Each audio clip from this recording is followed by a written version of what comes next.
on before they get on. Yeah, we'll say they're heading upstairs. Okay.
Paul's fault. He says,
my time.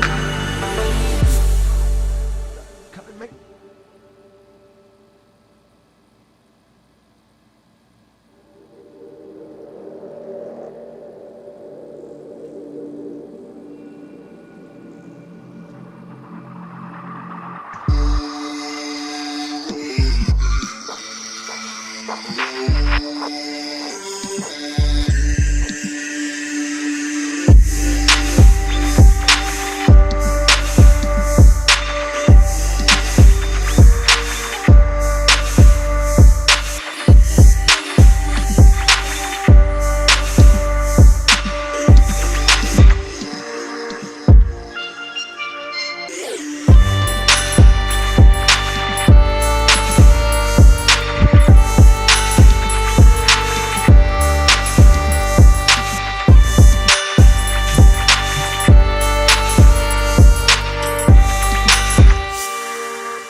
Yeah. Is there a bird around here?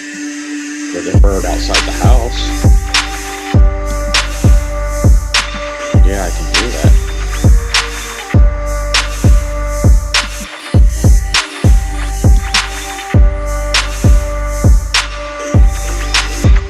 Oh, Matt, I forgot to tell you. You were posting a video about shitty people. And I was at work. I started having a conversation with the guys about how you go through it. And I'm like, is he out of his fucking mind? Like, 20 guys all at the same time. Like, no, we should get like a mass trip and go to Shady Vapor. I'm like, you gotta convince Matt to do that. Like, no, fuck him. We'll go on ourselves. We'll just grab a fucking sanitation bus and just go.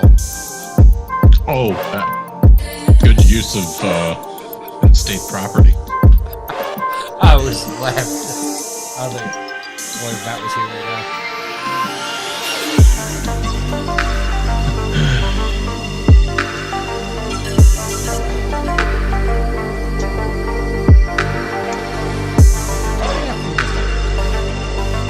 I'm not saying it doesn't look good. I'm saying it's not worth driving all the way out there.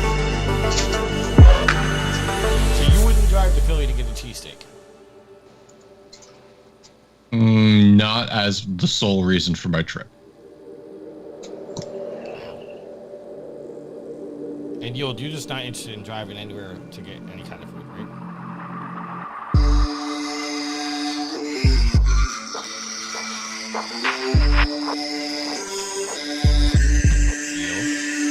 But no. I said you wouldn't take a road trip just to get like food. Depends on what it was and how far the trip was. For a smorgasbord, no.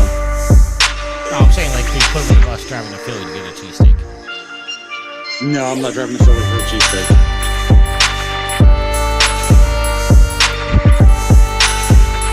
No cheesesteak is worth that.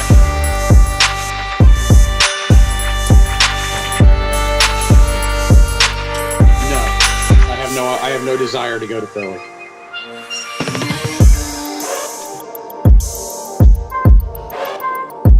Speaking of Philly, I just got a request to see if I want press passes for Axel Unplugged.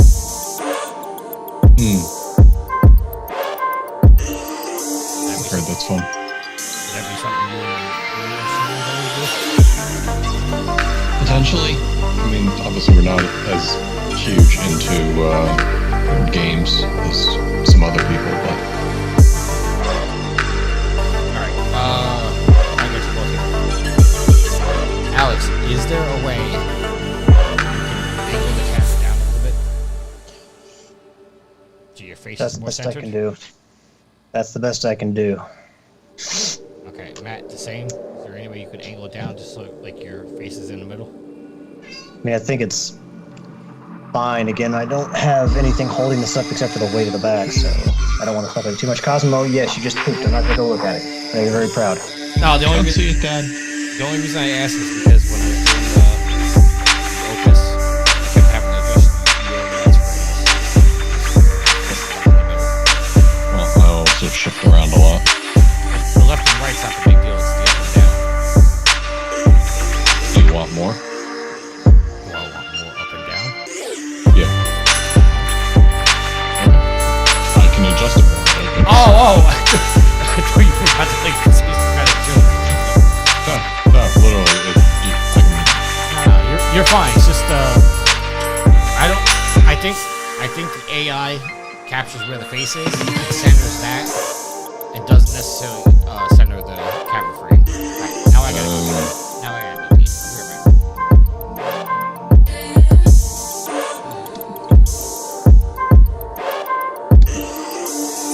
Excuse me.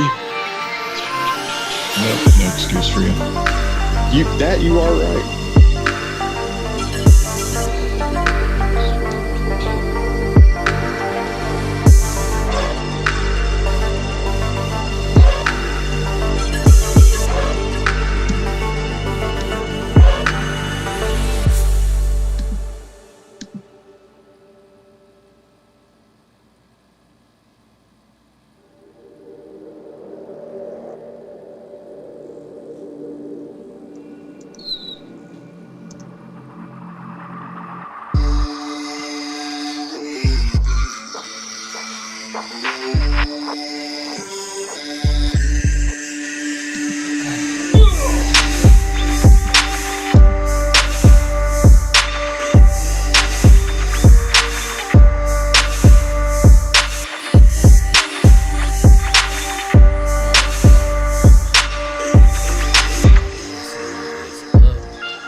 Uh-huh.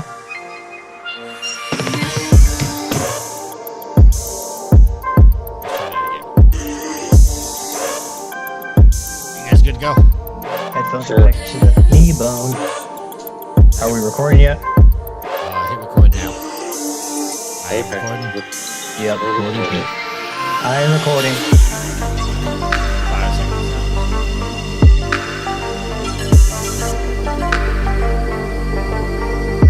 Five. 3, 2, 1.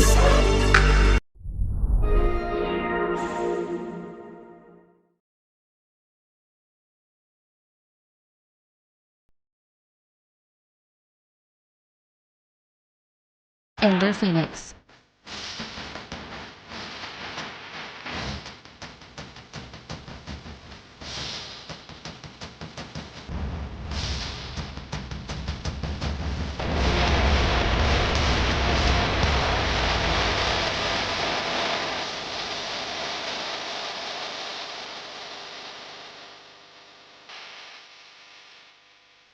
Hello, everybody, and welcome to Show Viewers. This is episode 630. I'm your host, Chicky Mick. Alongside with me, the man, the myth, the legend. It's Alex.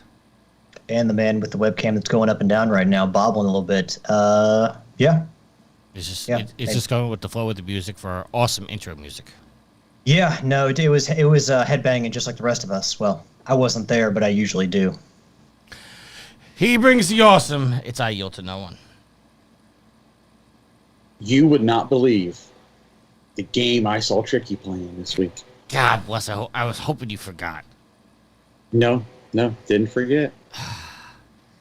He's the man who doesn't care about trophies. it's Matt. I have to headbang in moderation because at a concert one time I gave myself whiplash and I learned my lesson. Which concert was it? Back when I went to school at Philly, I went to see The Haunted at the Trocadero, and I was right in the front and headbanged my little head off. So couldn't keep it upright for a good 3 days. I was gonna guess Third Eye Blind actually. Who the fuck would headbang the Third Eye Blind? That's the point, Tricky.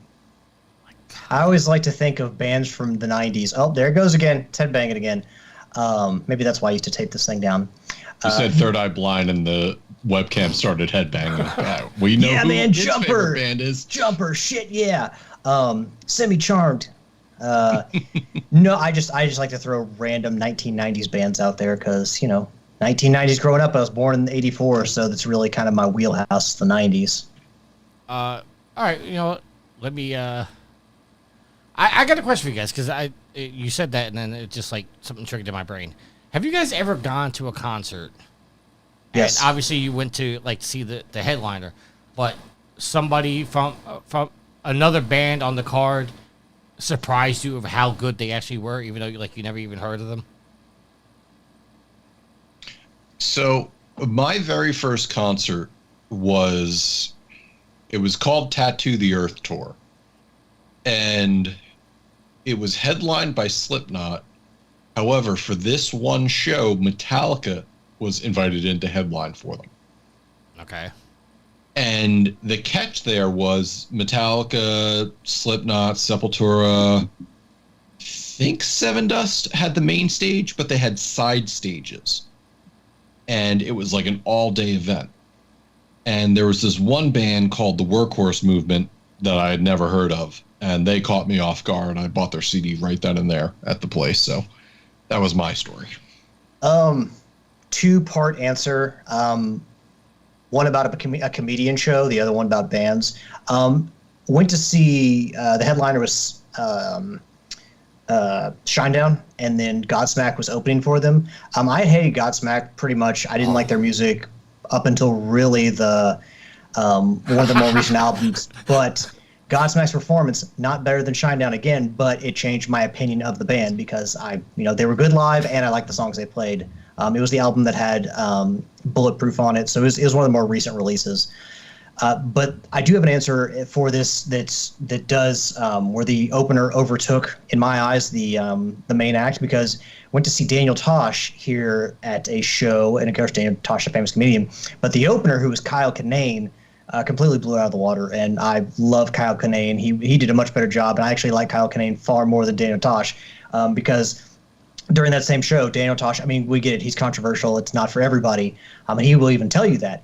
But he made a joke about the Make-A-Wish Foundation. I was like, well, fuck this guy. So, yeah. Well, Daniel Tosh is like an insult comedian. You had to expect that. I understand that. But, look, I get it. I can take jokes, but, there's certain things you don't touch. But Kyle Kinane was a guy who was funny without cursing. He really wasn't cursing all that much. I don't even know that he cursed at all. But he wasn't being vulgar. He was just hilarious. The situations he was describing was hilarious. So it was much, much funnier than Daniel Tosh, who's just out there being vulgar and saying crazy shit. I'll stepping away from the Daniel Tosh comment because I'm not going to go there with you. But I had seen Godsmack and Disturbed. Disturbed was the headliner. Oh. And the energy that Sully had up on stage was amazing. Absolutely. And it was so offset when Disturbed came on and Dave Draymond was just kind of meandering back and forth on the stage. There was no energy, no hype, but it's just every concert I've gone to with Godsmack, they bring that same energy, and it is just amazing. Yield, do you have an answer? No. Okay. Well, I want to tell you about, because a concert I went to that had 4 bands on it. It was Disturbed, Korn, Seven Dust, and this other band which I never heard of called In This Moment. I can't tell you how In This Moment's music is because the lead singer was just so hot I couldn't stop staring at her and didn't listen to a damn thing she said. What, Matt? What? No, you fucking remind me. Okay, so I went to a concert. I'm going to jump in here real quick. Go ahead. I went to a concert, and it was to see Lacuna Coil. And fucking love Lacuna Coil. And we're all sitting in the audience, and there was a silent moment in the middle of their set. And a guy just screams out, "Show your tits." And he got eviscerated by the crowd. It was like, "Show some fucking respect, you ass," and he got shoved out. Like, it wasn't even good. I can understand liking the singer, but bro, come on. I would never assume something like that, except at my wife, but that's different. Not saying you did. Just saying, like, come on, man. No, I'm just saying, like, I'm saying that because it surprised me, like, how hot she was. But anyway, the reason I thought of the question is because down in Virginia Beach at the amphitheater, they do this thing called the Lunatic Luau, which is 9 bands, $9.99 for 9 hours of music. And the one I went to was headlined by Kid Rock. But the band that surprised me, and Matt said before, was Seven Dust. I've heard the name. You've never heard of Seven Dust before? At that time, I've heard of the band, but never listened to any of their music. Never heard, never paid attention to the band. And they absolutely fucking surprised me, like, how good they were. Well, first of all, Kid Rock is not a very hard bar to overcome because he's fucking terrible.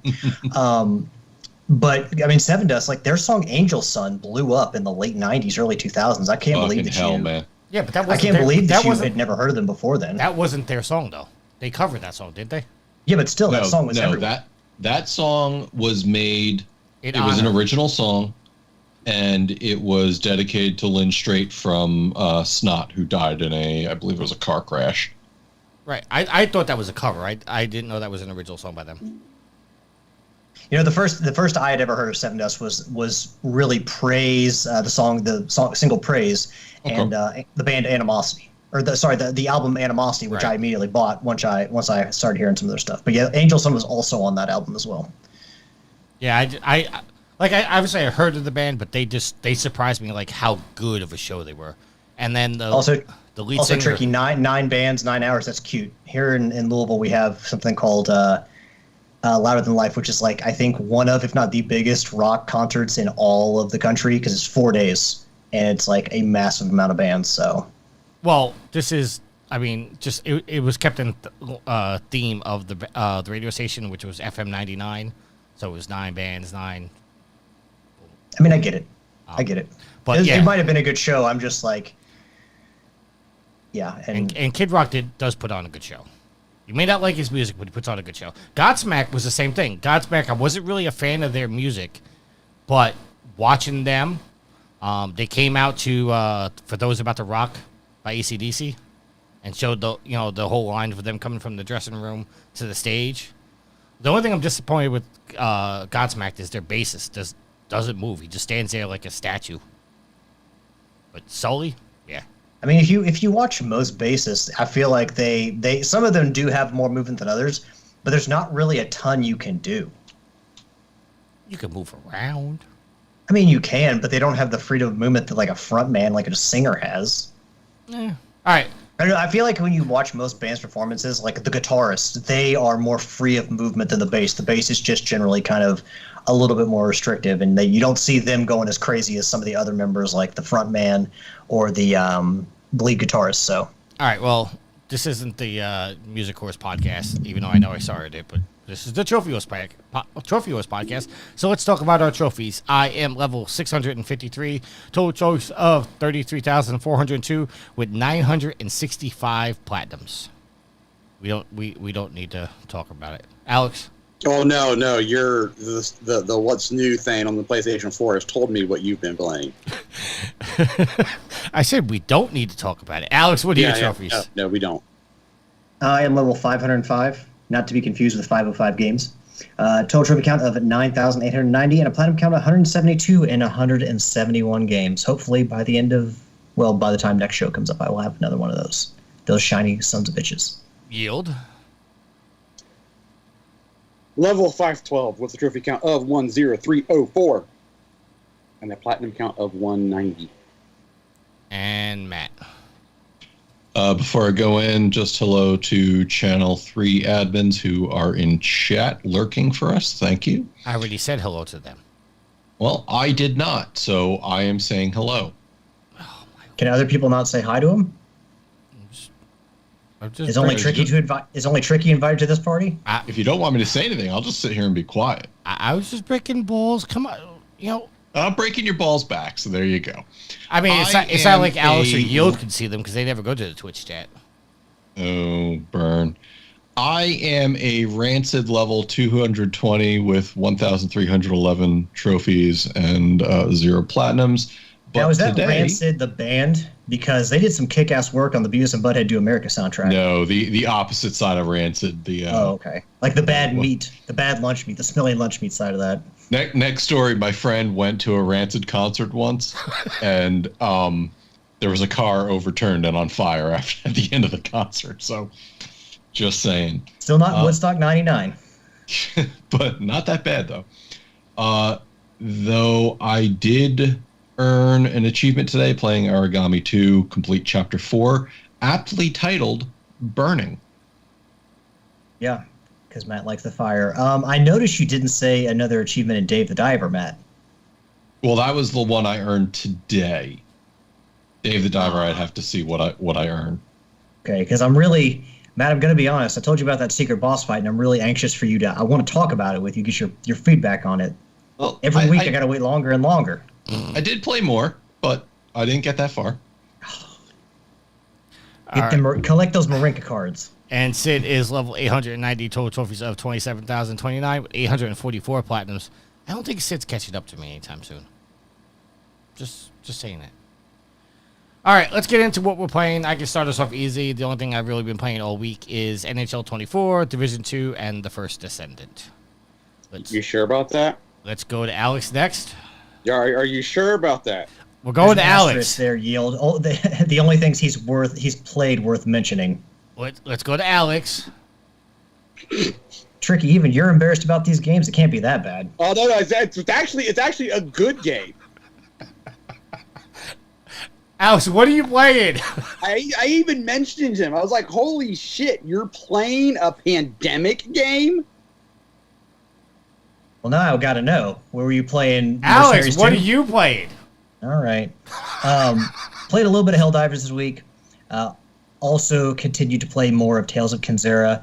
So I think that when I explained the story, I had a very rudimentary understanding of it. So let me try that again from last week. So the story is that you start off the game as a character whose father has just died, and his father had written a story that after you and your mom talk, that the boy begins to read, and it's the story of a shaman who tries to reclaim his father's soul from the lands of the dead. What he has to do is he has to reclaim, or actually claim the 3 spirits of these people who have basically cheated death. They haven't crossed over. They still remain here. So he has to help them cross over. And of course, he does that by doing a handy-dandy boss fight. So yeah, that's the basic story. And like I said before, I like the game. It's more about, there's quite a bit of combat in there. Not a ton of enemy variation, but it's basically, a lot like Metroidvania style, where the big challenge is the world traversal. And, they've got a pretty good map system, so it's not hard to get around the world. So yeah, it's not a very hard game. I've, not really been stuck at many combat scenarios. I've basically been able to get through everything pretty easily, but just going through the world and getting from point A to point B is really kind of the big challenge, and even that's not that hard. So, but yeah, striking art style. I do like the gameplay because, you just kind of, like I said, that 2D zipping around, dashing, jumping, climbing, I love a wall dash. So a game that has a wall dash is, something that I can appreciate probably more than most, being a big Mega Man X fan. But yeah, that's pretty much all I've been playing. I'm in Act 3 of 4 acts of that game. So like I said, by the end of this week, since I'm not editing this week, I should have myself another platinum trophy. Oh, and for trophies for that game, you're not going to be popping them like crazy. Most of the groundwork you do early on, and then you get a bunch of trophies at the end because it's like, get all abilities, max out your health. So there's a lot of There's a lot of trophies that are tied to completing 100%ing things in the game. It's a So nice, you'll have to wait to get your trophy pops for most of the game. that's a nice keyboard there, Alex. It's actually kind of a ho hum one. We don't really like it. It doesn't glow or anything. There's no special color. It's just kind of a keyboard. All right. Sorry, Tricky. My face is not gonna be in the middle. That's fine. Yield, what are you playing, sir? So I was watching Tricky play Oh, Destroy All God. Humans. Why did Tricky not want to mention that? Because I played those two games as well. So have I, but trying to keep it secret, he said. Wait, Tricky, were you playing it because it was on like 80% off this week? No, I was playing it because it was on my hard drive and I needed to get it off. But it's Anyway. the first one, not the second one. So It's Yes. it's the first one, the original version, not the. Not the Remake. Black Forest Games one. Is that who made the remakes? Yeah, Yeah, it's the, the original. studio that what Oh. had they weren't closed. They had a massive amount of layoffs though, didn't they? They had quite a few layoffs. That I don't think they were closed. But they've been hit by layoffs recently, which is it's just a shame because the remakes were really good. I told Yield he's got to keep my secret because I have a rep to maintain to being a trophy whore. So Well, you just And- talked and- about playing the first Ascendant and other games, so And then why went out why and played like 50 spam games. why would you keep No. Destroy All Humans a secret and mention those other games? it's actually 100 spam games. Yield. Oh, okay. It was a lot. It was no. Does not answer my question, Tricky. Why did you? It was a joke that Yield just didn't want to go with. Yield- Because I don't understand why that joke would be funny, but I'm more proud that he was playing a good game. But Yield, I will tell you that Yeah. okay, so I have a gripe with this game, but it's not a Oh, gripe, of course you do. but it's not a gripe with the actual game. It's a gripe with the marketing of this game. Because obviously I was playing it at work and I was on my PS4 at work playing it. I come home and I download it to play on my PS5, and the outside of the pictures on the actual cover, there's no signification that it's the remastered version. So I actually started playing the remastered version because I couldn't tell the difference between the two. I think they should be marketed differently or labeled differently. I mean, obviously the picture's different, but you know, most people are not going to notice the difference in the picture. They're just going to look at the title and download it. Because of that, Yield, because me and you had a conversation, I started playing the remastered version of it, and I have to say the controls on the remastered version are a hell of a lot better than the old version. They because didn't- it's a remake of a game that was a PS2 game. What did you expect? Well, in the original version, like if you want to probe a guy's head, you have to hold down L1 and then probe. In the remastered, you just hit the button to probe. You don't have to hold down L1 too. So it's they changed the controls of it, which I don't understand. Like either way, why it would need to be changed, but it was changed, and now like I want to go play the remastered version, over the other one, but I have to get it off my system. So Well, then just delete that off your system and play the remastered version. There's a real simple solution to this. yeah, but now I started. I have to get the platinum in it. I mean, Tricky, there's been a ton of other games you haven't gotten a platinum trophy in. We don't talk Your- about those. Your completion percentage isn't spectacular. So, It's Why- it's 70%. well, yeah, but that's because that's made up of all those 100% spam games you It's got. still 70%. Yeah, but how many games have you not completed? How many games have you played in total, and how many games have you 100% completed? Games played, 1,671, Games completed? 966. So like 700 games not completed? Just about. But in my defense on those, a couple of those are games that were sent to me for review that I didn't want to keep playing. Yeah, like for me, Double Dragon 4, which you had me review for Proven Gamer, and then I ended up not liking it. Or at least I didn't like playing it because the Platinum Trophy or the 100% sucks. But yeah, I understand. Like, I'm not making fun of you for not completing all those games. I'm just wondering what makes this game different when you've got.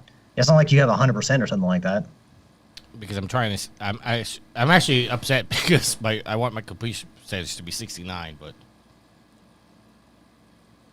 Well, completing this game is not going to help that. I know. not completing it actually would help in getting you closer to that. But I do want to talk about a game that I did play. Yield, I'm sorry, did you finish? No, I didn't even start. Yeah, I was going to say, you ridiculed me. I don't think you ever went into the games you played. What are you playing, Yield? So I've been playing some Monster Hunter World. Been playing some World of Warship Legends, Helldivers 2, Rocket League. I've also been playing some Gatling Gears, and finished up the multiplayer boosting of Warhammer 40,000 Space Marine, and rolled credits on my first playthrough this morning, or not this morning, this afternoon. And I was punch listing some of the trophies before I go through hard difficulty and then the grind for 40,000 kills. All right, let's go to Matt. What have you been playing, sir? Did a little Monster Hunter Rise. Had some fun playing golf with my friends. Dave the Diver, which got past the section I needed to, so I'm moving on. The branch manager things piss me off because I'm not understanding how recipes get made. Matt, I told you. I know. You told me I could ask you, but I'm trying to figure it out for myself. And I gave you the answer. I told you how that you do it. Okay, you're gonna have to remind me then. So not now. Yes, now. For anyone out there so basically when you go into the training menu, where you can train your employees to make them better at their job. Yeah.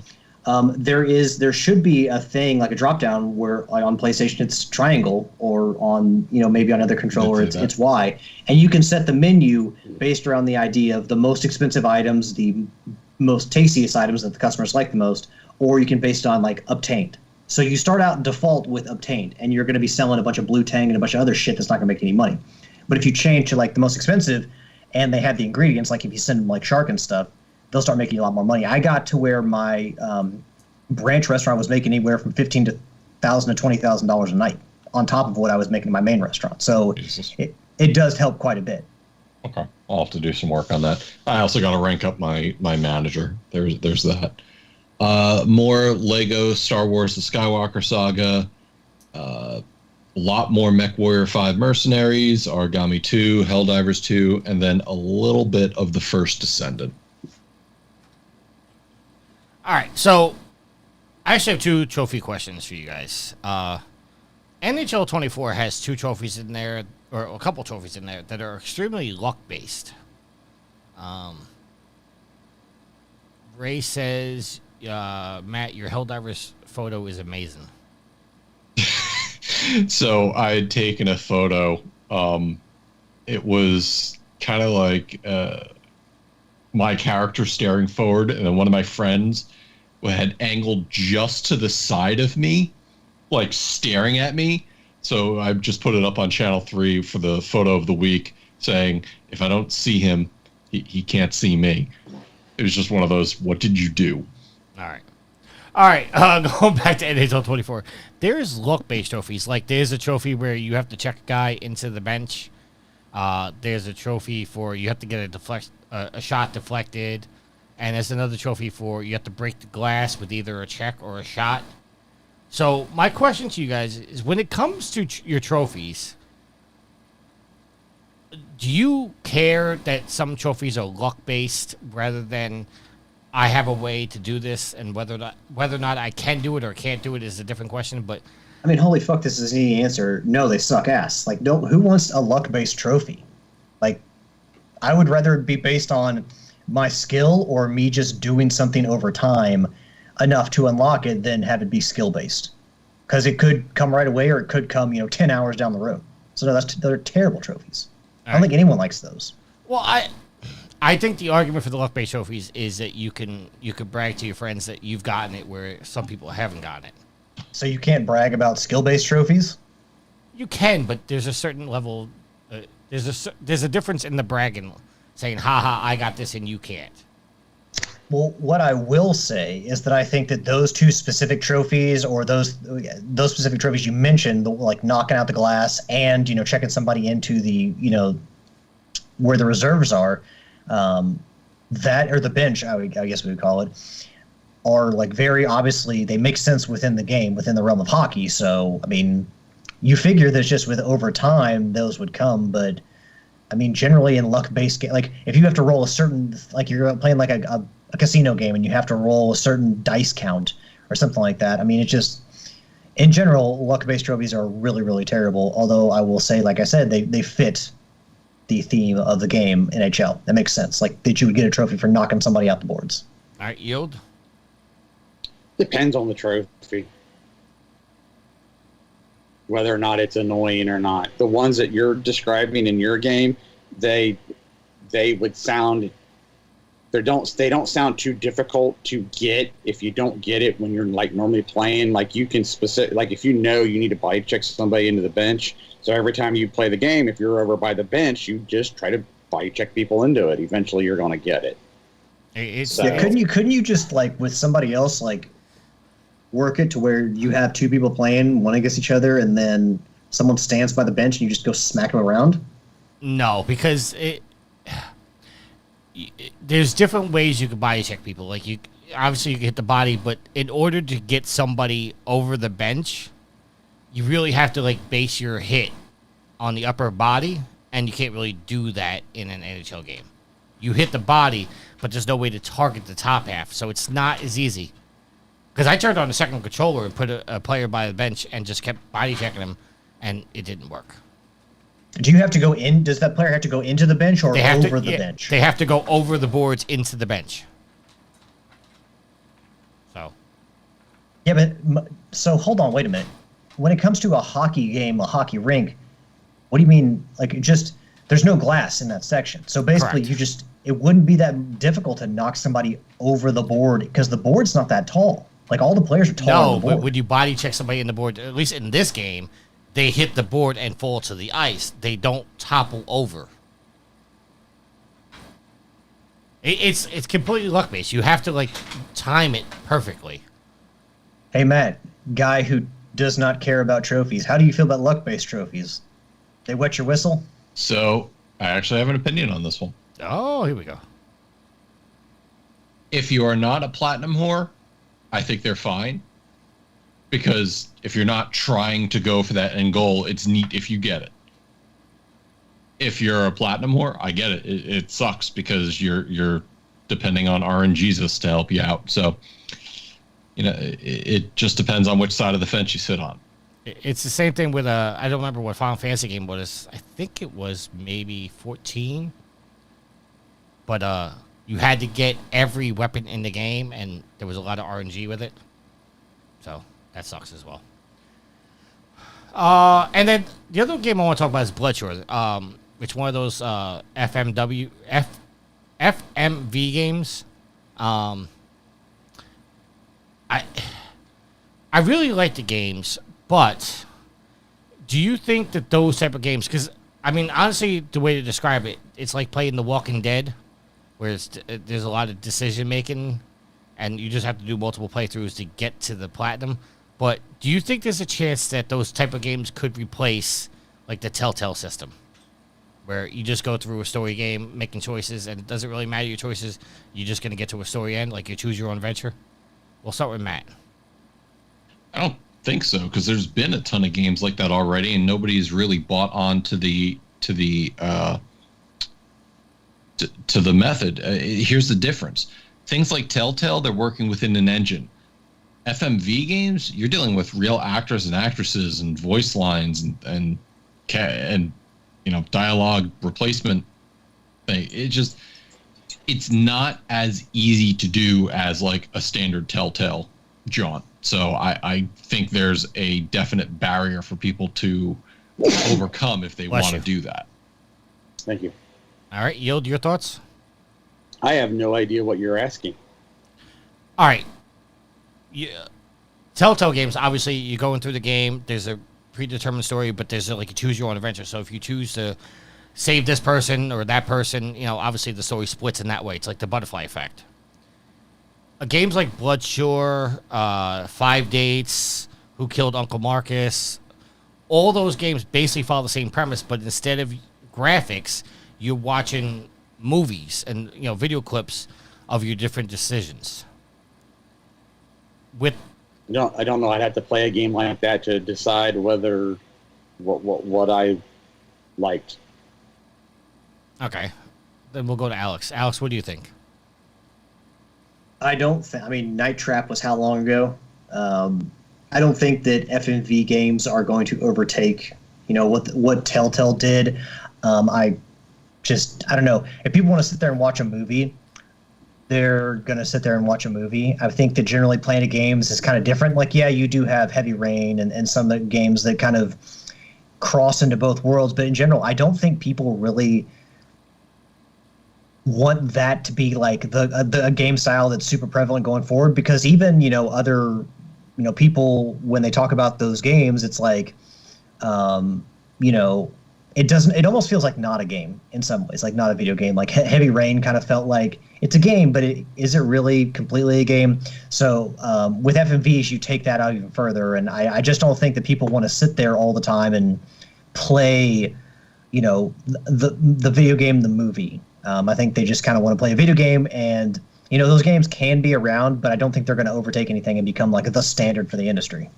The reason behind my logic is thinking because we've had conversations a couple times where we were talking about how the different generations with the consoles. There was like from Nintendo to Super Nintendo to 64. You could see the graphical leap in what was going on. Now we really don't have that. I mean, coming from the 4 to the 5, we really didn't have like a graphical leap. So is it possible that, instead of getting games, V, thank you for the raid. Thank you for the 2 viewers. I'm just thinking as time goes on, could we, instead of getting graphics, start getting movies to cover the cutscenes and stuff like that? Because there was a first-person shooter game, military style, that did it recently. I don't know if it was actually released or whatnot. I can't remember the name of it. Hopefully you guys know what I'm talking about. Yeah, but you also got to remember that with people wanting to use more and more AI, the need for real, actual people in some areas will decrease. All right. Which does hurt the argument for an FMV, because you obviously have to have real people for those. All right, let's get into our topics here. Coming from the PlayStation blog and written by Adam Michelle. The PlayStation Plus game catalog for July. New games or the extra and premium tiers of PlayStations have been announced. They are Remnant 2, the Standard Edition for the 4 and the 5. Crisis Core Final Fantasy 7 for the 4. Reunion for the 4 and the 5. Mountain Blade 2, Bannerlord for the 4 and the 5. Jackbox Party Pack 9 for the 4 and the 5. Pathfinder, Wrath of the Righteous for the 4 and the 5. No More Heroes for the 4 and the 5. Travis Strikes Again, No More Heroes Complete Edition for the 4. Deadcraft for the 4, and Steep for the 4. Before we go into the premium tier, do you guys have any comments on any of the games that announced already? You did kind of. It's not No More Heroes, it's No More Heroes 3. It's the third game of the series. I apologize. No More Heroes 3. All right, Matt, do you have any comments on these games? Have you played any of them? So I've played Remnant 2, and for being included, it's fantastic. There's dozens of hours available in that game. And, finally pulling through with Jimmy Ryan's promise of high-quality games being brought to PlayStation Plus. So that's good. I thought Mountain Blade 2 is like a hack-and-slash type adventure. Jackbox Party Pack 9, a lot of fun with friends. I actually kind of want to try No More Heroes 3, but I never played through No More Heroes 2, so I think I'd be lost. And Steep, I think it's as close as you're going to get to a new snowboarding game for a while. No more Sean Palmer, I think it was. Sean White. Sean White back in the day. And certainly not getting a Cool Borders anytime soon. No 1080 snowboarding? Any snowboarding sucked. I'm actually kind of surprised to see you say Steep, because I thought you were boycotting Ubisoft. Even a blind squirrel finds a nut every now and then. It's not hard to boycott a company when they're not putting out shit you want to buy. But also, I do think Matt pointed out that their whole argument of be ready not to own your games. Obviously, that definitely didn't set well with Matt or many other people as well. All right, Yield, your thoughts on these games? Moving on. All right, Matt. Oh no, I'm sorry. I'm sorry, not Matt. Alex. Sorry, I my mind. I went. Thanks for the thing. The intrigue Yield. He's just like moving on. And it threw me off for a second. There's nothing there I want to play. Not even the Jackbox. Jackbox. Eh, I thought you liked those games. I do, but we don't play that. When the guys come over, we don't play party games like that. All right, fair enough. Alex, your thoughts, sir? I have not played Last Remnant Remnant 2, but obviously Matt gave it his seal of approval, and I will say that I saw Gareth posted that him also specifically calling out that game as being a really good addition.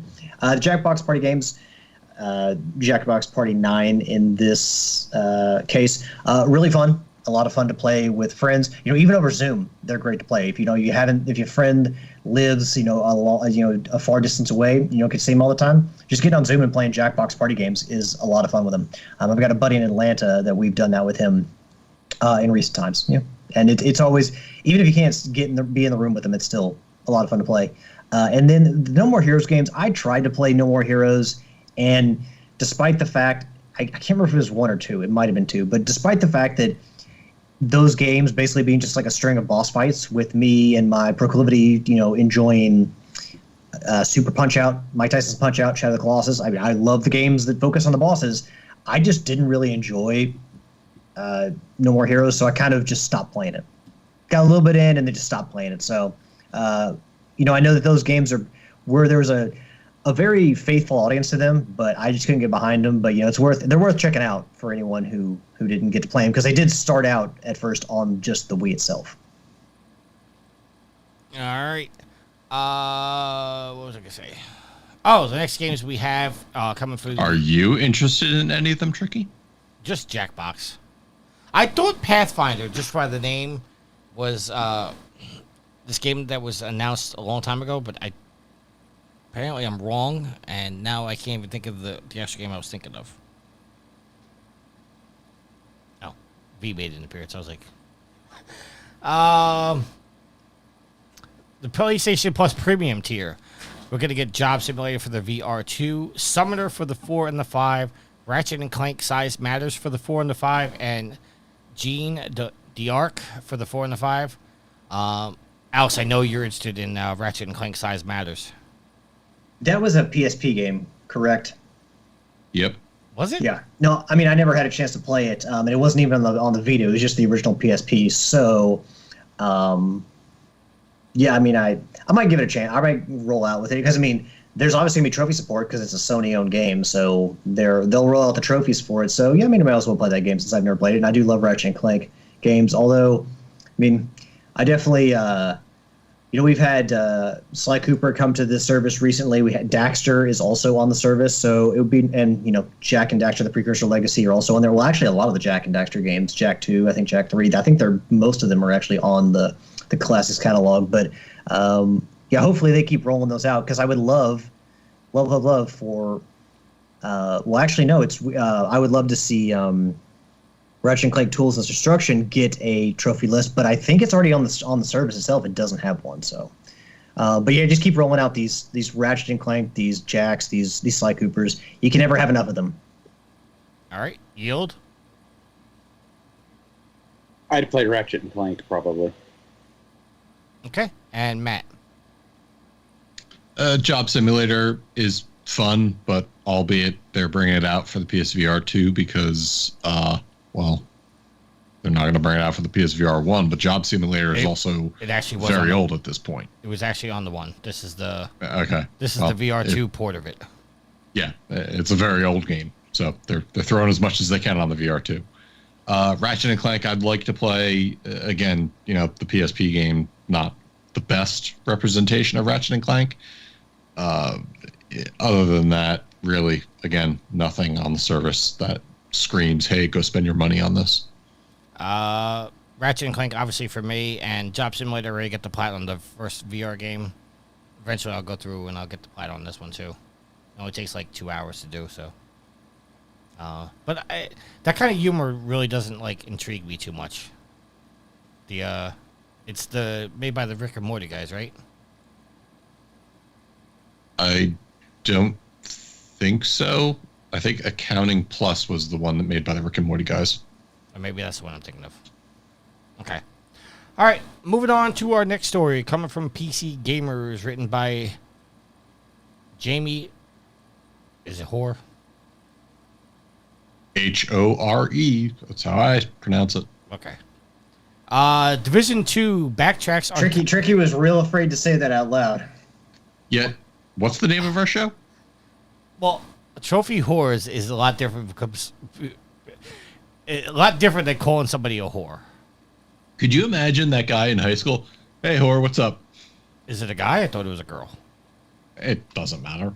Jamie is a name that goes... Not that I'm assuming gender or anything. All right, anyway. It can go either way, Tricky. Division 2 backtracks on controversial seasonal characters. Last month, details were revealed about Year 6 Season 2, which included a proposal change to your character that essentially meant it would reset to level 1 at the start of every season. The intention was to ensure Division 2 players with high-level characters were still able to experience challenges. Now, well, is it Ubisoft or was it Massive? Anyway, now Ubisoft issued a statement following the negative player feedback, indicating it will take another look at the rework. While there are no details what Ubisoft will do, it's clear they're paying attention to their players' concerns. I'm not exactly sure on that last line there, Matt. I'm sure that was probably in the article, but... No, it was my editorial. Okay. Or they're just saying that they're looking into the rework just to, or rethinking it just to shut people up and they're not going to do a damn thing about it. No, they basically said they're looking for ways to move on without... doing the season characters. They actually issued a actual statement in division style. I'm a little bummed about this, but I'm also happy about it. I'm like me and Yield I'll go to you first. Me and Yield kind of had like a small discussion about this in text chat. I'm kind of indifferent to this because I kind of want to see what it would look like, but I also feel like I spent over 2,000 hours on my character. Like I don't want to restart all over again. Yield, you were making some comments in the text chat. I don't remember exactly what you said. So, if they had done this in year 2 or 3, decided, hey, we're not going to let you keep gaining levels and getting stronger with this character. At the end of the level, at the end of the season, we're going to reset you back to 1. I don't think you'd have the outcry. You've let this go on for 6 years or 5 years. Now in year 6, all of a sudden you want to reset it. Now, I see both sides of the fence here. I understand people who have put 5 years into this game and their guy or their character just rolls through everything. They want a challenge. Ubisoft's answer to that is, well, we'll just knock you all back down to 1 at the end of every season. So why I applaud Ubisoft for taking a swing at this, I think they tried to hit a home run and whiffed, and everybody is dogging on them for swinging for a home run when they probably should have just chipped away at it and made small improvements here and there to get to where they want to go, or they should have really thought about this years ago. So, okay, I want to say something about this because I don't know if this is what you're thinking but the way you just said it kind of like put in my mind that maybe you're not understanding this. Your main character, like my main character, is not going to get deleted.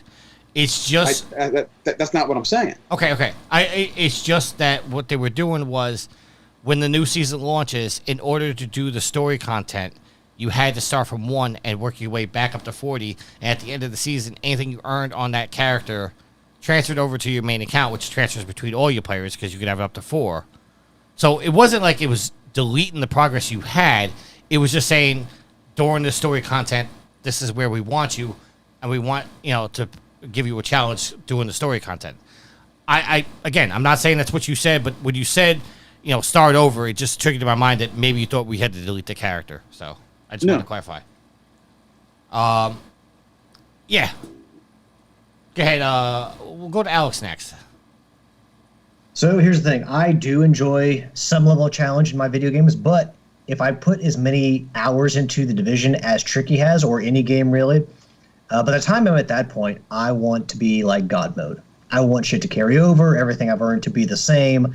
I don't want to have to start back at level 1 and build from there again once a new season comes out, because I've invested so much time and I don't, at that point, don't give a shit about the challenge. So I want to become more powerful, and after I've clearly earned it, stay that way. All right. Matt? So when we had this conversation before, I said it was very simple. It's Diablo does it all the time. The issue is Ubisoft could solve this just by giving you more character slots. But no, they probably want to charge you for extra slots or force you to make decisions. And some people have multiple characters, full slots filled up with max level characters, and Ubisoft's going to make them choose a slot to reset a character on. It's a tough position for the gamer to be in, but also one that should be easy for Ubisoft to solve. Just give players a new slot with the season, and then they can make a new character from there. Well, they were giving you a 5th spot. So, like, right now you have a max of 4 characters. They were giving you the 5th spot, which is a temporary spot for the season. And then at the end of the season, you can either delete that character or replace another one. But Yield, I also want to come back to you, because you said, like, if they did this in, like, season 2 or 3, this problem didn't exist in season 2 and 3. Much like the first game, once they were basically done doing any development on this, any kind of progress, any kind of story mode, they just set the game up so everybody could turn into God mode. They released an optimization table, which basically any stat you had, you didn't have to go out and find a gun that had 12% to elites. Like if you were running around with a character and you only had like 9 to elites, you had to go find a gun that had 12 to elites, and hoping that it was the same gun, same style, and everything like that. So there was always a way to go out there and, a reason to go out there and keep looting to find that perfect mod or that perfect gun. Then they released the optimization table, which basically says whatever your stat is, you just pay this amount in resources and it will give you max stats on it. The optimization table also, with the expertise level in the game, those both came out when Ubisoft had decided that they weren't going to do any more content on the game. It's when they moved on to Avatar, they moved on to Outlaws, and they were basically done. But there were so many people playing the game and so much feedback that Ubisoft decided to go back and do more content for the Division 2. So at that point, like, I get at level 2, seasons 2 and 3, I get your point, but at that point, the game was still challenging for everybody. But once they released the optimization table and the expertise level, everybody became God mode, and then became the problem of this game's no longer challenging.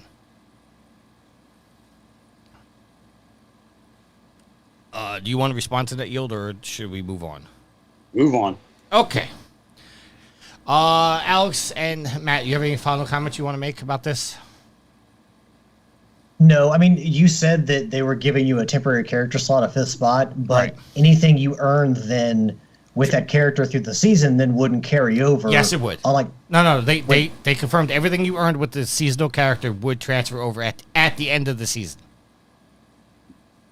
But okay, but the seasonal character wouldn't have access to your main character stash. They wouldn't have access to the optimization table. They wouldn't have access to the expertise level. You basically started with a new character, and what they did was they were going to run you through the season, but they gave you an accelerated XP rate or earn rate. So instead of taking 400 hours to get to level 40, it only took you like 10. So basically, like, let's use a game that I played recently. It's like in Helldivers, right? So you have your character you play as, and you can only play as one character. It's your Helldiver. But if they had multiple Helldivers you could play as, it'd be like, okay, I've got my Helldiver to like level 70. I'm an admiral. But in this next season, with this next war bond, I'm going to change it up and be a new Helldiver, and I would essentially start with at level 0 with none of my stratagems and all that. Correct. Nothing I built up. Correct. That's the way it would be like. That sucks. But then at the end of that season or war bond, everything you earned on that new character transferred over to your original Helldiver. It's just my Helldiver would not be as powerful. The one I was using would not be as powerful when playing through that season. Correct. Because my other one, my level 70, would be much more powerful, obviously, than a level 0. Correct. Okay. But everything, it's great that- but everything it's you great that earn things does carry transfer over. over. Yeah. Okay, well, it's great that everything transfers over, but I obviously still have poured, multiple hundreds of hours into one specific Helldiver, so that's the one I would want to play with, because I like feeling strong and powerful. All right, Matt, any final thoughts?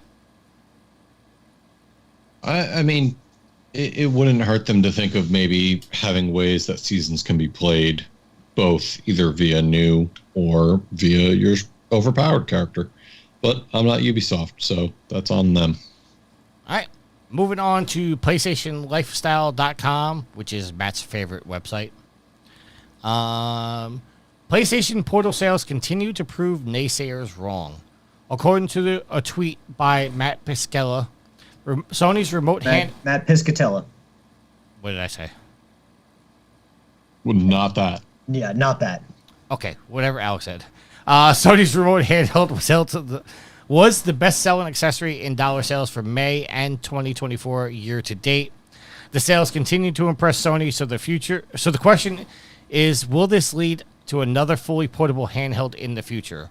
And I am not reading Matt's editor's note.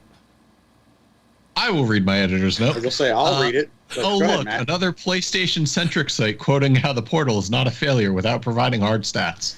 And to Which be is, in our fair, chat, exactly what I asked for, sales numbers. Give me sales numbers. the first time Matt said this is because I brought him an article from that website.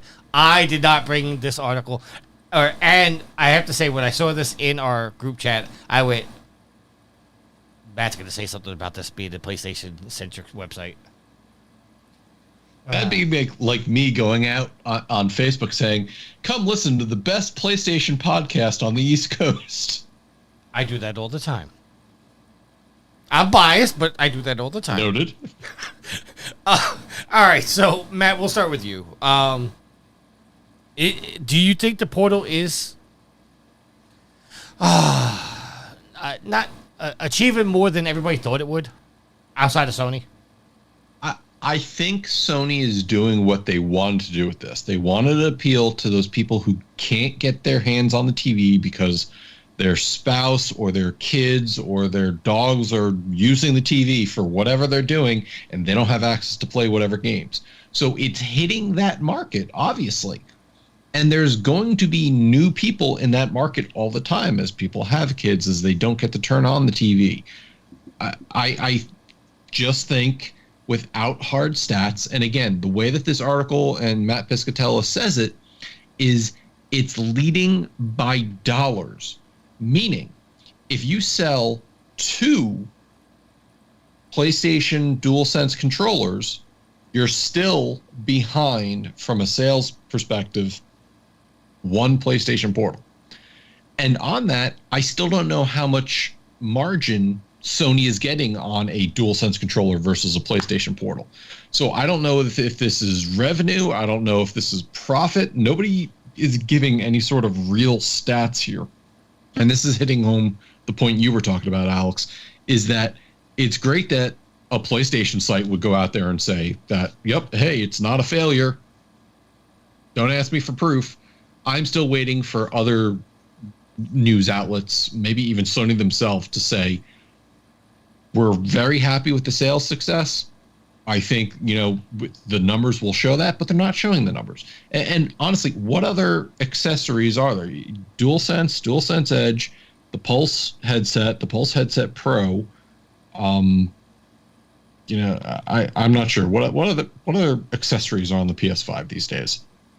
You got the I don't want to label it that way.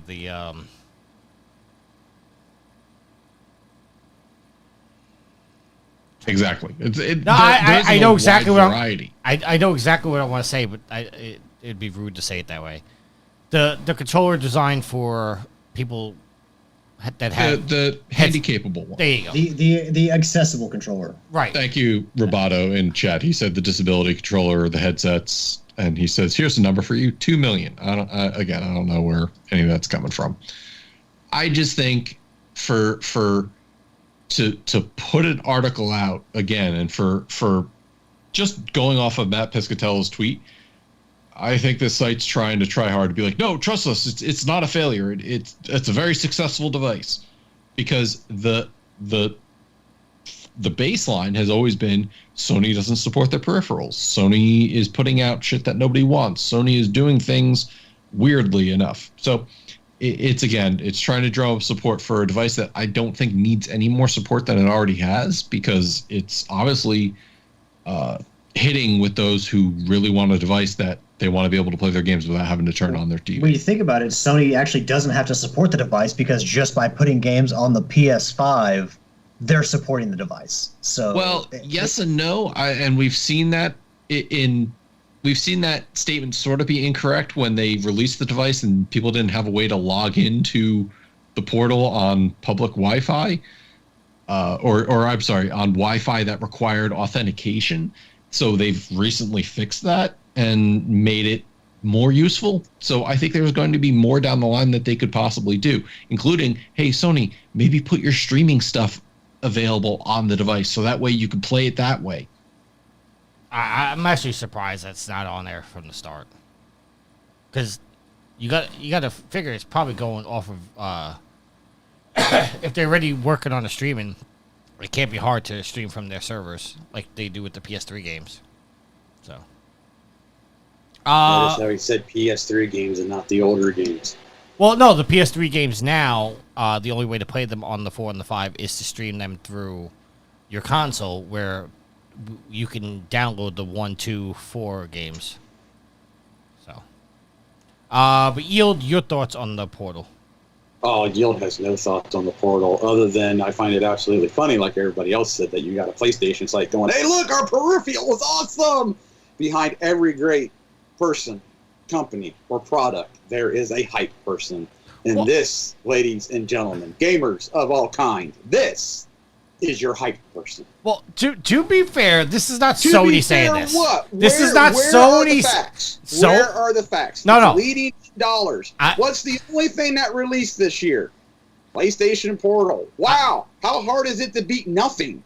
Well, you sell one, you beat it. Well, okay. 1, I'm saying this isn't Sony saying this. 2, I agree. We need hard facts, hard stats. And 3, they did release the PlayStation earbuds as well. And we're not hearing anything about those. Well, then obviously nobody was buying those either. But I'm just saying, I agree with you that we need hard facts, but this isn't Sony saying this. I didn't say Sony said it. I said behind every great person or company, there is a hype person. This is the hype person. Look at Sony. They're doing such a good job. Good job, Sony. Keep selling us your plastic stuff. Will's in PlayStation's life. We know you support your products. Good job. They need to change the site name to PlayStationisLife.net. That how it goes? I'm throwing up hand signals for those of you on listening in. On the audio version of this podcast. I mean, I think the website DualShockers is worse, but we're not going to go there. Never heard of it. Here's the thing. Sony has no problem going out there and telling you how many PlayStations have been sold. They have no problem telling you that Horizon as a series has eclipsed like 20 million in sales or something like that.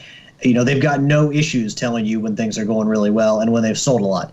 But this again comes from Matt Piscatello, who does not work for Sony.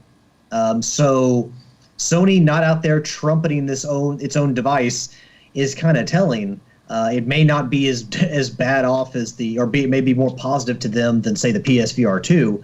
But again, like, until I decide whether this thing is successful or not, I want hard sales data.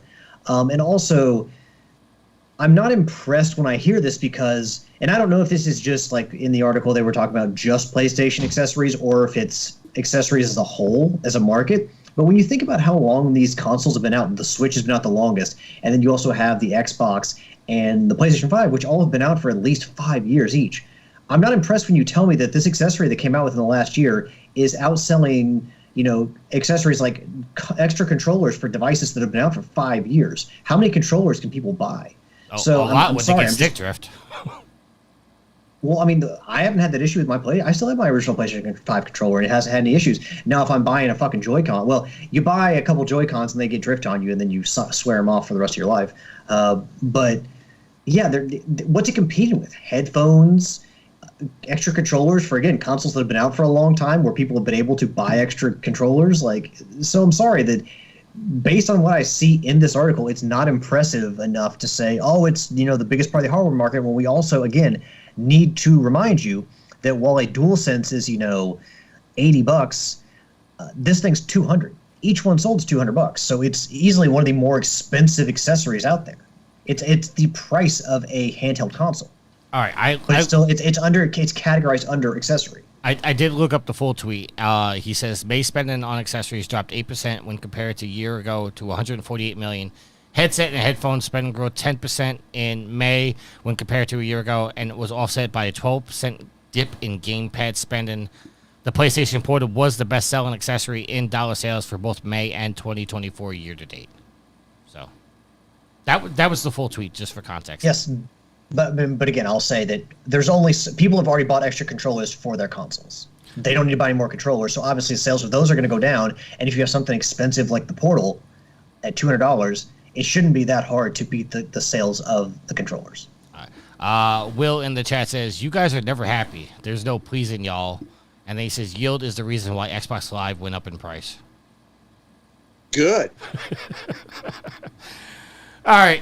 Y'all were getting free games for way too long. It's about time you started paying for them. I just think it's funny. Not only did they raise the price for it, but they've announced that day one, day and date is no longer a thing unless you pay for the Ultimate. Well, I mean, the weird thing is, and I know this isn't a topic on the show, but the weird thing is that generally you want to incentivize new people. You want to lower the bar for new people to come into your, they had the $1 trial to become a subscriber to Game Pass. And they're actually, with this new system, making it actively harder to attract people because they're making the standard edition for new customers actually worse than the people who already have it. So Aren't you supposed to be trying to make it more attractive to join as a new customer than be an existing customer and sweeten in their deal? Microsoft Sony'd it. Microsoft and Sony are always, bouncing the ball on the ground and hitting themselves in the face. They're both doing it. Either one. You love Game Pass so much, you'll get a second job to pay for it. Let's throw it to our questions. Time to check my social media, yeah. All right, staying on the Game Pass conversation here, George wants to know, are the Game Pass price changes validation of the unsustainability of the services previously prices? And then he has another question, but we'll stay on the Game Pass one. Are the Game Pass price changes a validation of the unsustainability of the service's previous prices? We'll go to yield first. So, okay. All that I know is that the price is raised. So I can make a more informed statement. What did they jack it up to? Does anybody know off the top of their head? No, but I'll look it up real quick. Okay. So, just the generic Sony fanboy in me, well, yeah, that's why they jacked the price up and moved their day ones to a higher tier, because they were losing money hand over fist. But okay, we don't really know that. Coming from Forbes and written by Antonio Piqueno IV. Here are the key facts. I didn't read this. I'm just going to go through this with you. Xbox Game Pass, which allows players to play online and gives varying levels of deals, discounts, and video game downloads, will have the price increase for its most expensive quote ultimate tier and its cheapest core tier, and for its PC Game Pass starting Wednesday for new subscribers, in September for existing subscribers, according to a company blog post. Game Pass Ultimate's monthly price will jump from $16.99 a month to $19.99 a month. PC Game Pass will increase $9 to $9.99 to $11.99, and Game Pass Core will stay at the $9.99 monthly, but rise from $60 to $75 for a year for annual plans, according to multiple outlets. A new middle tier Game Pass, Xbox Game Pass Standard, will be available to players in the near future at $15 a month, though it will not include access to day one titles, the ability to pre-install select video games and play them the day they release without having to outright purchase them. And then it says PlayStation Plus Premium, the $18 a month equivalent to Game Pass Ultimate, will be the cheaper of the two services following the price increase, securing a $2 per month advantage over Xbox's most expensive tier. The middle and low tier subscription plans for Xbox Game Pass and the PlayStation Plus will cost the same for players. Existing users on the Xbox Game Pass for console plan, which is essentially being replaced by the new $50 a month standard tier, will be able to keep their $11 a month subscription and access to day one games. I know that was a lot of information I just threw at you, Yield. So basically, there you have it. All that great awesomeness that Game Pass was all these years is now gone. I mean, and all Sony had to do was just wait them out. Hold course, I guess. Yeah, wait them out. We should remark that the cost of these streaming services rises for all of them. Netflix, Disney Plus. You're going to start to see, as time goes on, prices go up. And generally what happens is they get you in, and they get you used to a certain rate, and then they'll raise the prices. Because, yes, the cost of managing them and maintaining them does go up. But I think that still, for what, if you are, kind of grandfathered in, or you're an existing customer of Game Pass, it's still a better deal than PlayStation Plus. I mean, the $2 a month, but you get access to day one games. The only tier I think that doesn't get access to day one games now is the $15 standard tier, which again is ridiculous because that's for new customers. So for new customers, you get to pay $15 a month for the standard tier, and you don't get access to the day one games. Out of the three levels, only the ultimate gets the day one. The other ones do not. So they're pushing everybody to the ultimate tier. The commentary I had seen is people were not necessarily upset about the price raises. It's the fact that they were taking away the day one games. That's what people were most excited about. All right, Matt, your thoughts? That says a lot right there. Matt is also not a Game Pass subscriber anymore. He got rid of that. I am not, no, because it wasn't worth the value. At least not for me. Here's the issue. Again, the question was a leading question in that price changes validation of the unsustainability of the services. Who's saying it's unsustainable? People who don't know anything. If it was unsustainable, Microsoft wouldn't be doing it, because guess what? Microsoft's in the habit of making money. That's what they do. And as a result, somebody's got to pay for this $68 billion acquisition of Activision Blizzard King. You think that they were just going to go, hey, we spent all this money and we're not going to charge any sort of premium on the addition of all? You guys are getting Call of Duty, you're getting Diablo 4, you're getting all these other games. So, yeah, I fully expected a price increase after this acquisition was finalized and they had their plan on how they're going to move forward. So I don't think it's a testament to the unsustainability of the service. I think it's a testament to Microsoft just spent $68 billion, and now they're going to make up that money somewhere. All right. Any final thoughts before we move on to George's other question? What are your thoughts? I kind of agree with Matt. Like, I kind of fully expected the price increase. But I also agree with Alice. Is like, the cost to keep these services running is going up, and they have to pass that on to the consumers. I mean, it goes back to the old argument that, games are cheaper now than they ever were, because back in the day when we were getting the Super Nintendo games and the Genesis games, we were paying $80, $90, $100, $120 for a game. And back then, the dollar meant more. Now, we're paying $70 and the dollar means less in the world market. So, as time goes on, prices are definitely going to have to go up. You know, nobody was happy when PlayStation Plus increased their prices. Nobody was happy that Xbox is doing it. I think this is just a sign of the times. And it's like, you know, everybody says, oh, well, the economy sucks and all this other stuff. And I got news for everybody. It's like, even when the economy, if and when the economy stabilizes and actually lowers, don't expect prices to come back down going, oh, well, okay, well, it doesn't cost us so much to maintain the service. We're just going to lower the price now. It's not going to happen. They've got you used to paying that price, and that's where they're going to stay. And they're going to suck in all the profit. And this is just a sign of the times. This is what happens. All right. George's other question. Anyone going for the Ratchet and Clank Size Matters plat on Wednesday? I think this is going to come down to me and Alex because the other two don't have access to it. George, love the question. I don't know if I'll get to it on Wednesday. Thank you for confirming that there is a Platinum Trophy for it. And this came up with Rick. Rick had said that he was playing Lego Star Wars 2, the original trilogy, and he was wondering why there was no Platinum Trophy for it, no trophy list. I think Curtis also commented on this because he was expecting it as well. And he said he downloaded it, and then once he saw there was no trophy, he immediately deleted the game. But if it's a Sony-owned game, it'll have trophies. But if it's not, I guess it's on a case-by-case basis. So I wonder, you know, when people prep these games for release on the Classics catalog, like if it's a Ubisoft game or an EA game, like, I guess that the Sony studio isn't handling that. It's, I guess, EA or Ubisoft, and they're handing it off to Sony to put on the service. I don't know, like, who handles the games for these Classics catalog when it's another company that owns it. I'm just going to say I'm hoping it has a plat, but I don't see anywhere where that's been confirmed. So that might just be just wishful thinking.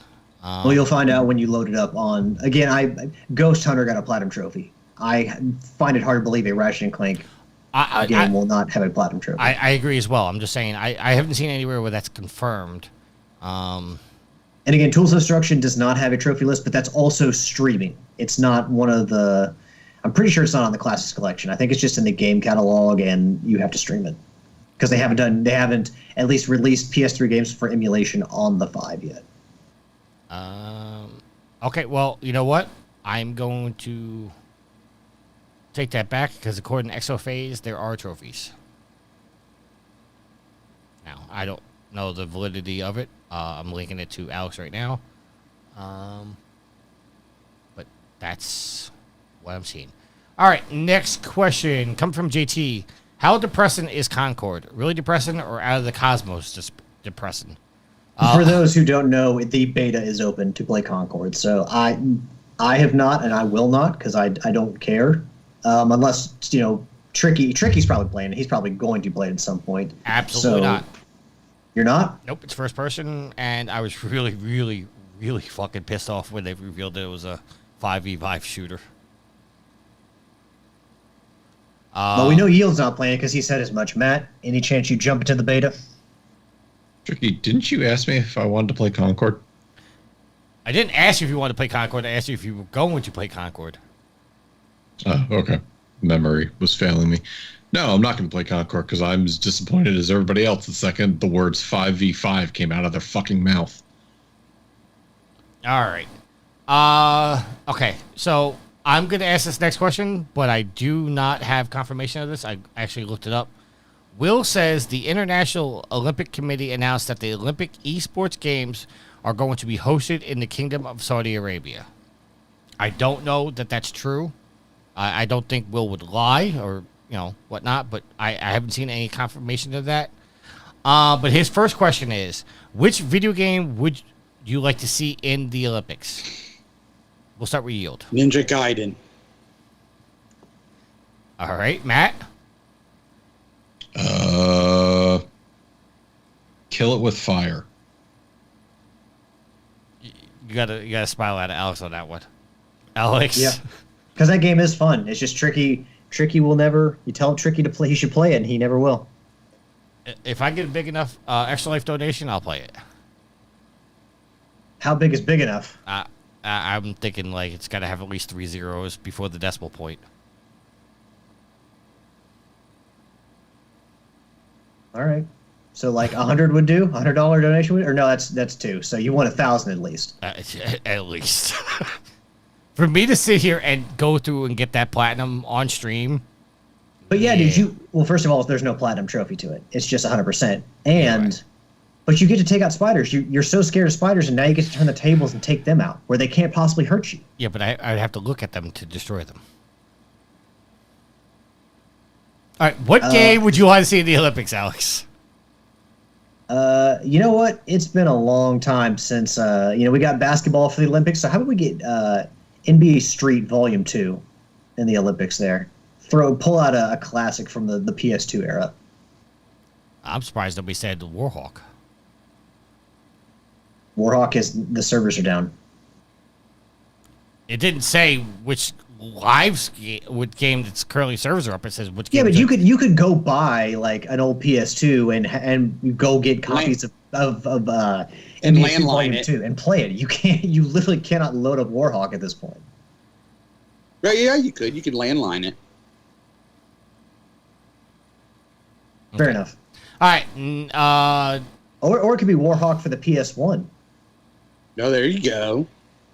Trying to see. I want to do a cheesy answer like Call of Duty. I'm thinking like old school. What I want to say. Maybe Sonic. No. Sonic. Maybe factions like the Last of Us 2 multiplayer. That'd be kind of cool. His next question. Mario Party at the Olympics. That would be great. Oh. Although there's too much luck involved in Mario Party. There'd be too many fights. Like that that'd be great to see people just get it. Super Smash Brothers would be too many fights on that too. But it'd be just great to see people fight over stars, like literally punch each other over stars in Mario Party. We'll go to you. Next question. Which video game would you choose to play in to represent our country? If you were in the Olympics and you wanted to represent our country, which game would you play? Warhawk. I feel like I gave you that answer now. Matt? Well, no, I had already thought about that because that was the one multiplayer game that I had gotten consistently good at. Hold on one second. Channel 3, GG in the chat wants this. What? Matt, your answer. What would I play to represent us? I don't know, because anything I'd play would instantly be beaten by somebody from another part of this world, so there's nothing I'm good at enough to play.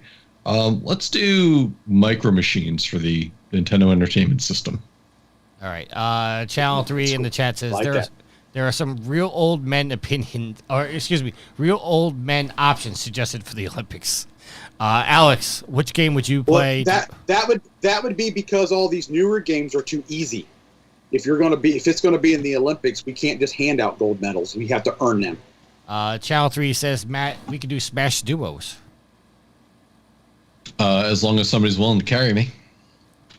All right, Alex, which game would you play to represent our country? I want to say something like Punch-Out because I was really good. I mean, I'm not like world record holder or anything like that, but I was really good Punch-Out. I've beaten Super Punch-Out. I've beaten Mike Tyson's Punch-Out, beaten Mike Tyson before. So, I mean, I feel like I'm pretty good at that game, but I don't know. It feels like more appropriate to be like a multiplayer game. Like, you kind of want to say Rocket League, but also there's like, I realize that I'm not as good as the best in the world at Rocket League. So I kind of want to actually say it's something like Helldivers 2, because even though, it's a PvE game, it's not like competitive between players. And, I've beaten every difficulty level. I've beaten, I haven't beat Helldive yet, but I've beaten Impossible. I've beaten all the other levels, and I'm generally pretty good at the game. Like, I understand the strategies. I don't die a ton. So, I mean, I feel like I'm pretty good at Helldivers, so I feel like I could represent us when it comes to playing that game. I also will say that I do get annoyed. I never say anything into the mic, but I do get annoyed if I notice people are dying a ton in the game, because I just in my head I'm like, please stop taking all of our revives. That's why Alex won't play with me. First of all, we're never on at the same time. If you were on when I was on, I would play. It was a joke, Alex. It's not far from the truth either, Tricky. You do It take blurred the a lot- lines. take a People lot of wouldn't the know. revives. Some people might actually think that I didn't want to play with you, but no, I feel like Helldivers 2 I'm pretty good at, so All right. I could do pretty well internationally in that. While I give my answer, we do have Will and V in the chat. Maybe you guys can give us some answers as well. My answer, what about a little SOCOM? I think that'd be a good game to play. Were you good at SOCOM? I was good at SOCOM. Okay, well then there you go. My other suggestion, which I didn't say because I never really put time into it, what about MAG? Never played it. The 256 person Battlefield game? The one that was killed off because not enough people were playing it. Yes. Didn't MAG, or I think I brought this up on the show before, didn't MAG have like a PC counterpart where you can link the games together? No. I'm thinking of some game like that. There was some game where you could play on the PlayStation and your PC counterparts, they controlled like the orbital strikes and stuff like that. I thought that was MAG. Maybe that was Eve? Eve Online? Pretty sure that MAG was long before Sony was ever doing crossplay. MAG was never on PC. No, this was literally like MAG. I thought it was MAG. I'll have to do some research. Because that was only on PS3 and was only for PlayStation players. Sony was not doing crossplay then. I know there was some game. I just don't remember what it was. Anyway, all right, so that is our questions. I mean, Will did say, keep in mind, trophy hunting is not an event. Trophy hunting should be an event. No, it shouldn't. Well, sorry. There has to be strict guidelines on it. Because everybody would just spam the shit out of games. Yes. It would be Trophy War 2 point. Sales of Telltale games jumped 200% today. 200%, yeah. I think it would be a lot more than 200%. All right, let's go to... The jumping hot dog. Sales of the jumping hot dog rose by 1,000%. I did jump a lot of things over the last couple days. All right, topic of the week. Palworld Dev signs a deal with Sony to form the Palworld Entertainment and expand the IP. This is coming from IGN and written by Wesley Yinpool. A new deal has been signed that will hope to capitalize on the breakout success of Pocket Pair's Palworld. This doesn't mean Pocket Pair is being sold or under a publishing agreement with Sony. Instead, this is going to expand the Palworld IP beyond the video game world. Think merchandising, music, videos, or TV shows. For a game that cost less than $6.7 million to make and has earned the millions more in sales since then, this could be a lucrative opportunity for the dev. The biggest question... Sony's like, oh, look, this is our Pokemon.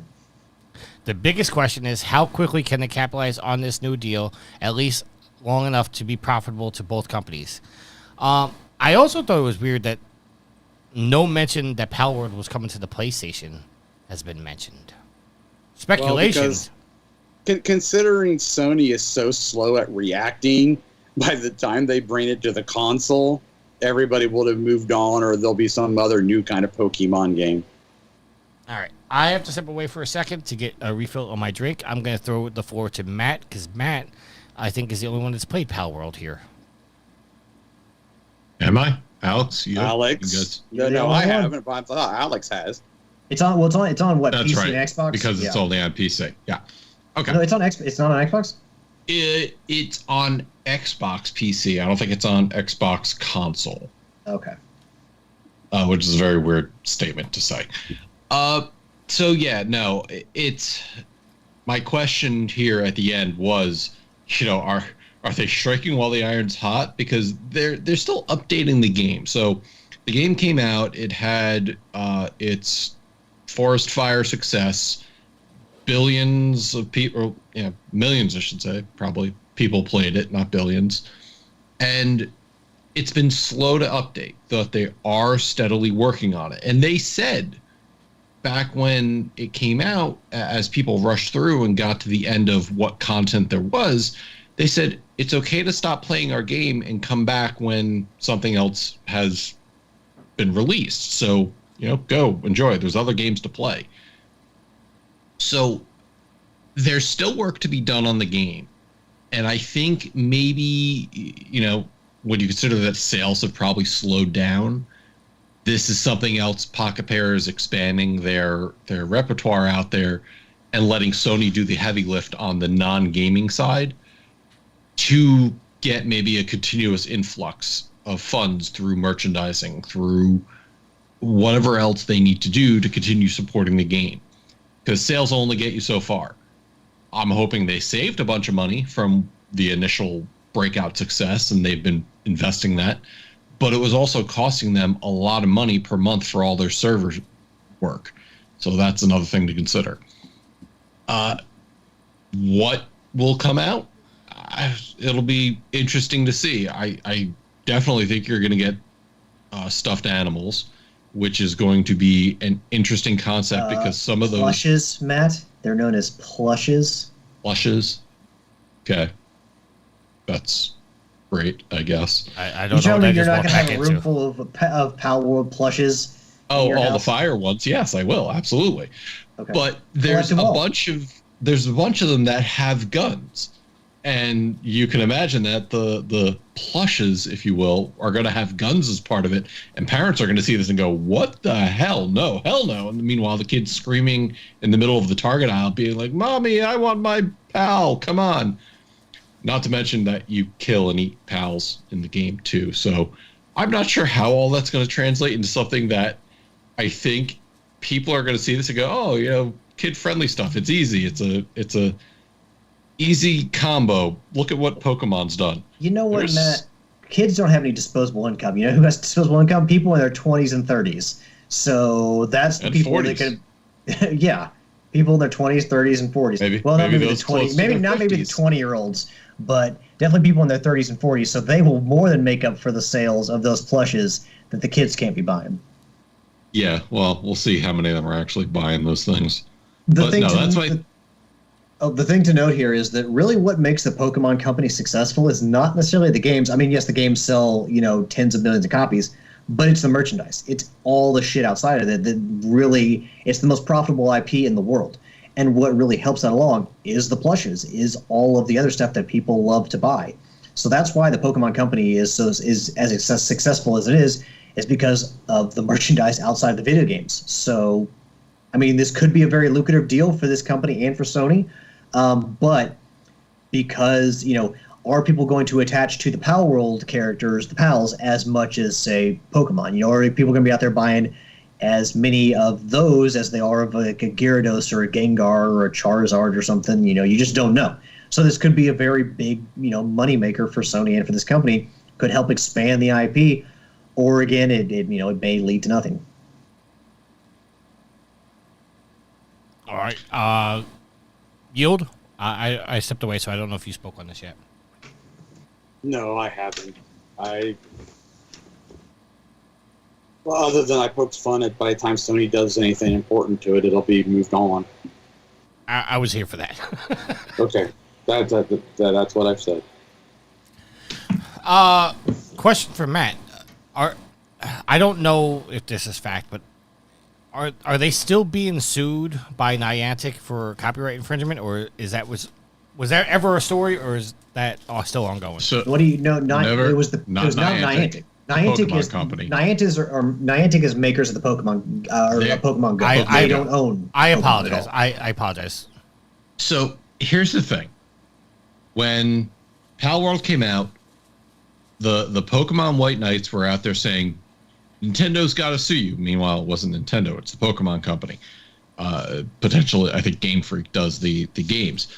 And after, 2 weeks of people just bothering them, they finally came out and said, all right, we're reviewing. If we find something that is infringing on our copyrights, we will take the appropriate course of action. And that was back in January. I would think if there was any action to be taken, it would have been by now, because surely they got their hands on the game. Surely they've taken time to review. It doesn't take long to compare a PAL versus a Pokemon. I think there would have been some action taken if there was any action to take. But it was just a vocal minority white knighting for Pokemon saying this is a blatant ripoff and people need to be sued. And I did see a video that was comedic in nature of the two heads of the studio for Palworld, joking about how they had to, they were facing, copyright infringements. I don't know if that was true or whatnot, but I would also assume that if one thing I'll add to is if this really is an issue with the Pokemon Company, this could all being discussed behind closed doors, and no lawsuits actually being filed. They might be negotiating and whatnot.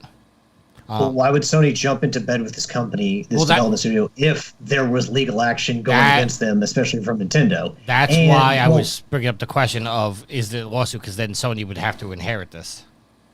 Yeah, and we should remember, again, I said Nintendo. Nintendo is very, happy we come with a lawsuit. But for those who don't know, the Pokemon Company, the largest stake of the Pokemon Company is Nintendo. It's a 3-company group that owns the Pokemon Company. It's Creatures, it's Game Freak, and it's Nintendo. So if Nintendo really wanted to sue, they certainly could. Yeah, I mean, like I said, could be my question is, if the lawsuit or any kind of litigation is going on, Sony would have to inherit that as well. So, what I don't know if you guys addressed it because I did step away. What would you guys think about Palworld coming to the PlayStation? I mean, it could only help them. I mean, it only means more in sales, and since there's not really a Pokemon equivalent on the PlayStation, there's a very large audience there. So, I mean, it's kind of like the idea of bringing Helldivers to the Xbox. You're only going to get more people playing. Your thoughts, Yield? I would give Sony their Pokemon game. I mean, is this something that you would look forward to playing, or you just don't care about the game as well? No, I don't care. You never into Pokemon at all, or no? Never went down that rabbit hole. No. My only dive into Pokemon was Pokemon Go. So.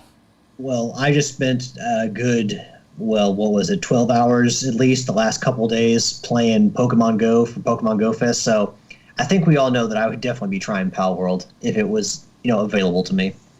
Matt, is Palworld a game you're still playing, or has the hype passed you? No, I mean, we'll jump back in when the new update comes out. I think it might be soon, actually. But, we did what we wanted to do with the game, and now once new material comes out, we'll go back into it. Again, a lot of my momentum was killed when my dedicated server died. So, unfortunately, it set us back. But, a lot of our friends stopped playing it, so it was really just me and V holding it up, and mostly V holding it up because I moved on to other games as well. All right. I think we can close out the show at this time then. Let's do some shout-outs. We'll start with Matt. Shout out to you fine gents for podcasting tonight. Thank you for letting me make the agenda how I decided to make the agenda. I think we had some good discussion tonight. Shout out to the Channel 3 community. Make sure to go to channel3.gg to gamify your social media. Season 9 is well underway, and it's been a lot of fun seeing some new users come in. Shout out to Channel 3 in the chat. Shout out to Roboto in the chat, V in the chat. Was there anybody else? I don't know. Couldn't really see if anybody else jumped in. Ray, I saw you were there as well. I didn't know if that was you behind Channel 3. Otherwise, finally, thank you to V for everything you do on and off the show. All right, Neptune Princess just jumped in the chat, but she doesn't say anything. I see. Yeah, because she was texting me like, "How is Palworld like Pokemon?" She's like, "It has more Roblox vibes." Well. And I'm assuming since Matt did not smash down the comparison, having played both, I'm assuming that it's not far off.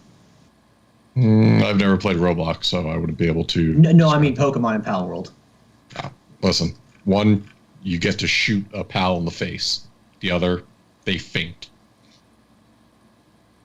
Yield your shoutouts.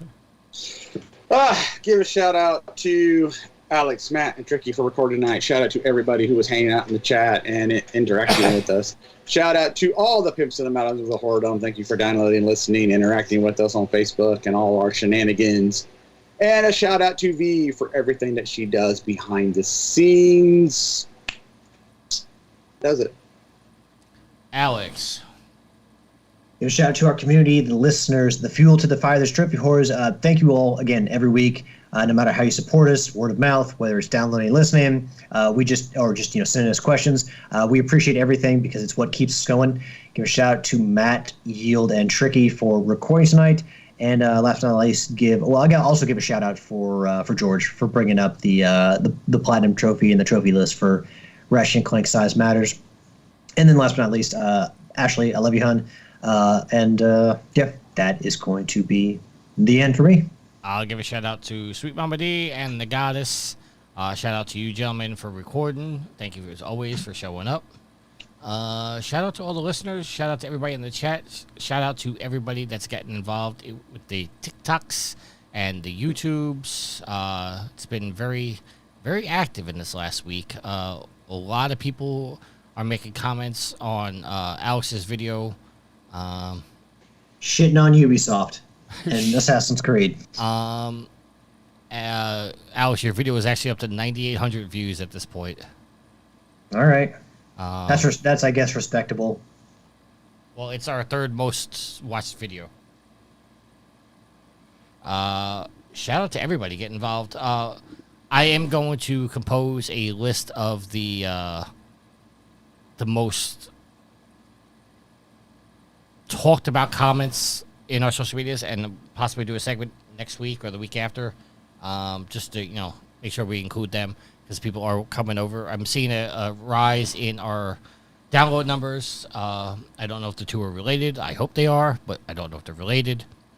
And that's it. So until next week, happy trophy hunting. See ya! Later. Rock on.